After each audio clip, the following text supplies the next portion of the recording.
I could barely walk inside the entry doors of the hospital and take a seat, and I was heavily breathing. And I was actually speaking to my dad on the phone, and he said that a good friend of his is in another hospital in Brisbane, and he said, I think we should get a second opinion. It was a whole new world. I was in ICU pretty much from the hour I got to Prince Charles Hospital, and then I realised that things are very serious. So after testing and checkups for that day, said that I had dilated cardiomyopathy, and I said, I don't even know what that is it a cold?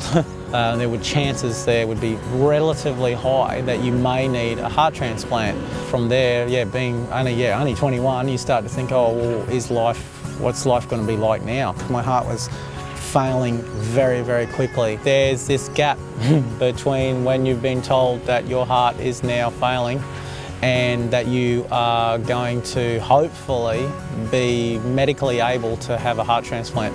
And then you start to realise how much you put a value on something, and you're like, wow, everything else in my life right now is worth absolutely nothing in one way, because this is the most important thing.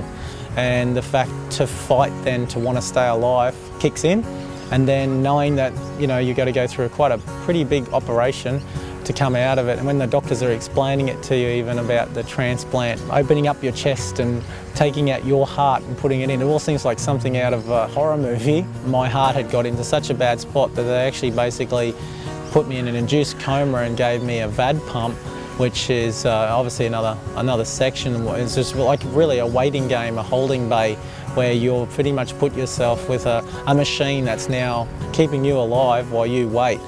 Oh, I couldn't thank that family, those people enough, to be honest. Yeah, if that donor family was around, you'd want to know too that you're doing the best by them as well as for you.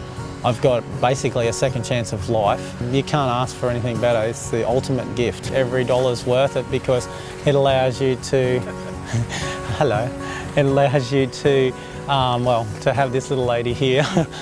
She's from, after I had my heart transplant, I managed to think ahead and have a beautiful little daughter